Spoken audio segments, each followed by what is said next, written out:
San Luis es una plaza futbolera. Las tierras potosinas han logrado consolidar su lugar dentro del fútbol mexicano, convirtiéndose en un estado tradicional para la práctica del deporte donde 22 tipos corren detrás de una pelota. Pero no cometamos el error de pensar que a tierras potosinas cualquiera puede ir a sacar 3 unidades. Este es un lugar aguerrido y que siempre presenta batalla para cualquier visitante. Además, ha sido el hogar de algunos de los futbolistas más memorables de la historia de nuestro campeonato. Hoy en Pambola Azteca repasamos la historia de los clubes de San Luis, de los Santos al Atlético. Sean todos ustedes bienvenidos. En el mes de julio de 1957 aparece en la segunda división del fútbol mexicano el San Luis Fútbol Club, equipo al que apodaron como la Trinca Tunera, el cual sería el primer representativo del estado de San Luis Potosí en el balompié nacional. Para diciembre de ese mismo año, ya tenían a su disposición el siempre legendario Estadio Plan de San Luis, que fue casa del fútbol potosino por muchos años más. El equipo no pudo sostenerse y debido a múltiples problemas económicos, desapareció en favor del Tampico en 1961. San Luis no iba a permanecer mucho tiempo sin equipo. Para 1966, y con la adición de la tercera división nacional al sistema del fútbol de México, los potosinos regresaron con todo el impulso para ser protagonistas de la división y volver a segunda pronto. En 1969, los ahora auriazules lograron ganar la Copa de la Tercera División al doblegar a Cuautitlán en la final, y para 1970, la región potosina volvió a la división de plata del Pambola Azteca. Esta gesta, de la mano del legendario Salvador Reyes, que fungió de técnico y jugador en esa etapa, se redondeó con un ascenso a Primera División en 1971. San Luis se consolidó como una capital del fútbol mexicano gracias a este ascenso. En su primera campaña en la máxima división, los auriazules tuvieron demasiados problemas para mantenerse. Entre cambios de técnico y resultados adversos, el equipo potosino logró sumar 32 puntos que le permitieron evadir la liguilla por el no descenso en la campaña 71-72. En ese mismo año, surgieron los Pumas de la Universidad de San Luis en la tercera división. Este club rápidamente subió a segunda y se convirtió en un candidato fuerte para aderezar la primera división en las siguientes temporadas. Mientras tanto, el San Luis nuevamente se quedó cerca de la liguilla por el no descenso en la 72-73 y apenas pudo confirmar su presencia en la primera división nacional por una campaña más. Para 1973, ya reconocidos como Santos, el San Luis firmó al uruguayo Roberto Matosas, así como a los trinitarios Steve David y Warren Archibald, intentar mantener la categoría y evitar otra posible desaparición.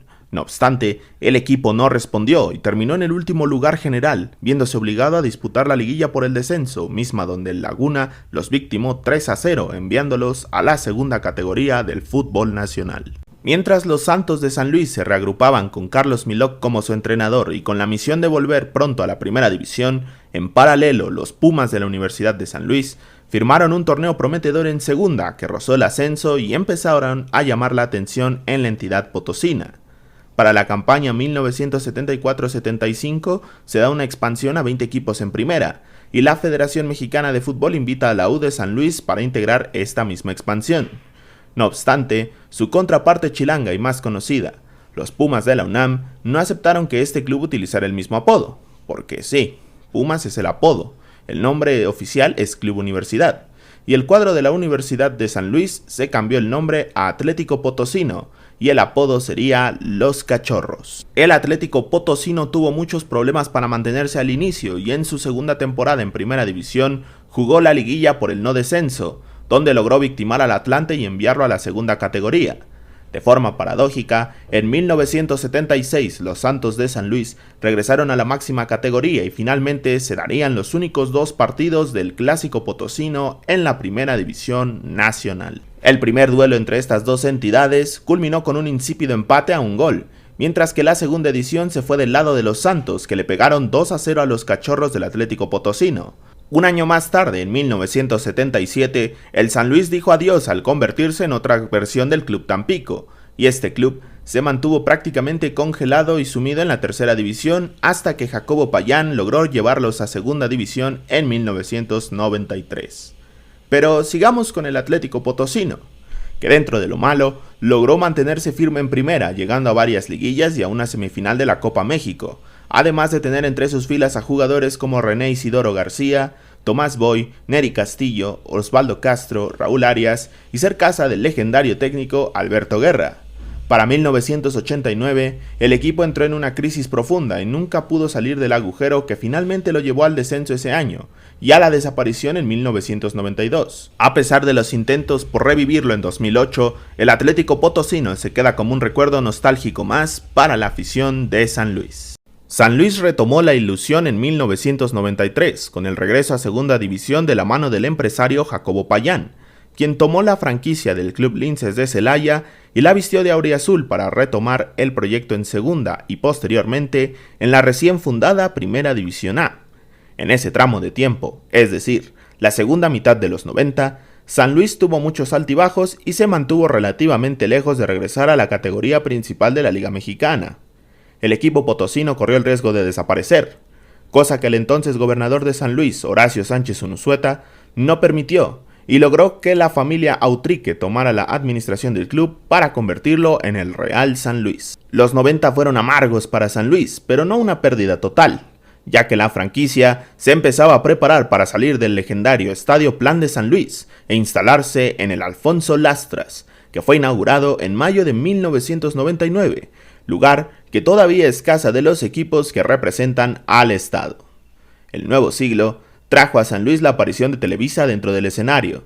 El gigante de Chapultepec buscaba un club que cumpliera las funciones de su descendida filial Halcones de Querétaro, que era dar fogueo y actividad a elementos que no tenían cabida en América o Necaxa, y así construir un tercer proyecto que sirviera para evitar la sobrecarga en los planteles de estos clubes. En diciembre de 2001, se cerró la venta del Real San Luis, gracias al acuerdo entre la promotora del deporte potosino y Grupo Televisa. De inmediato se sintió el impacto de la inversión del coloso televisivo, puesto que el Real San Luis consiguió el esperado ascenso en 2002 al vencer al Veracruz en la final por el boleto a primera. De inmediato y tras dicho ascenso, el Real se convirtió una vez más en el Club San Luis, y reinició su historia en primera a casi 30 años de la desaparición de los Santos y a 10 de la desaparición del Atlético Potosino. El gusto le duró poco al cuadro auriazul, que efectivamente solo era un extraño combinado entre los desechos del América y el Necaxa, puesto que su descenso llegó apenas 2 años más tarde de su icónica subida. No obstante, este fue el inicio de la mejor etapa del fútbol potosino. La época dorada de San Luis no pudo iniciar de mejor manera, y es que en la campaña 2004-2005 el ascenso lo iban a definir los protagonistas del clásico de la 57, San Luis y Querétaro. Luego de una disputada ida que acabó 2-1 en favor de los gallos, los tuneros apretaron con todo en el Alfonso Lastras, y con anotaciones de Alvin Mendoza y Ariel González en el tiempo extra, el cuadro potosino certificó su regreso a primera y la victoria más valiosa del hoy reconocido Clásico del Centro. San Luis volvió a la guerra en primera, y la misión era salvarse a como diera lugar. Para el Clausura 2006, la carrera por no irse a la Primera División A quedó entre ellos y los Dorados de Sinaloa. Los potosinos necesitaban vencer al Atlas en la última jornada, y que los sinaloenses no le ganaran a Pumas. El partido ante los rojinegros estuvo extremadamente apretado y complejo, lo que orilló a San Luis a irse al frente con todo lo que le quedara. Sobre el final del tiempo regular, Marcelo Guerrero cazó una pelota en el área y dio el triunfo a los tuneros, que además certificaron su permanencia y clasificación a la liguilla. En cuartos de final, el hermanito del América logró despachar al Atlante, y posteriormente en semifinales se deshizo del Toluca para asegurar la primera final de un club potosino en la Primera División Nacional. Lamentablemente, esta final otorgó pocas emociones y se definió de forma olvidable en favor del Pachuca. No obstante, este certamen le dio certidumbre y solidez al proyecto San Luis. A partir de aquí, los tuneros dejaron de ser un lugar al que iban jugadores sin mucho cartel y empezaron a llegar nombres de mayor jerarquía, como Ailton da Silva, Adrián Martínez, Alfredo Moreno, Irenio Suárez, Tresor Moreno, Sebastián Abreu, Eduardo Coudet y Braulio Luna.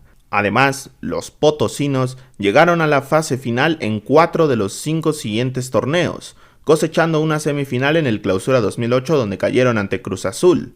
Asimismo, Alfredo Moreno logró un arrasador campeonato de goleo en la Apertura 2007 con 18 anotaciones. El equipo se consagró superlíder de la Apertura 2008, además de lograr la clasificación para la Copa Sudamericana de ese mismo año. En la Copa Sudamericana vimos el debut en CONMEBOL del Club San Luis, así como su segunda aparición en un torneo internacional. Los Gladiadores, apodo que les dieron por la época y la afición despreció, pasaron el primer corte de la Copa al vencer a Deportivo Quito 5-4 en octavos, pero se despidió en cuartos de final ante Argentinos Juniors. No obstante, esta no iba a ser la última cita del San Luis con el sur del continente. El San Luis logró meterse a la ronda de octavos de la Copa Libertadores 2009, aunque gracias al problema de la influenza H1N1 y las quejas de los clubes sudamericanos, el equipo tunero debió esperar un año para jugar la ronda de knockout de la Libertadores.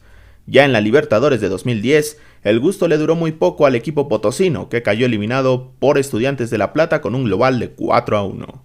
El inicio del fin llegó tras un buen apertura 2010, donde consiguieron entrar a la liguilla como quinto lugar y regresar a la Copa Libertadores, pero ahora en 2011, donde lamentablemente se quedaron en la fase de grupos tras solo ganar un partido en su sector. San Luis ya no estaba respondiendo de la mejor forma en la cancha. El equipo empezó a perder estrellas y quedaba fuera de la liguilla de forma más constante. Asimismo, el jugueteo con el mote, que pasó de Reales a Gladiadores y que de todos modos no generó impacto alguno en el marketing del club, formó parte de la decadencia. En 2013, y ya en manos de Carlos López Chargoy, San Luis desapareció y se convirtió en la segunda versión de los Jaguares de Chiapas.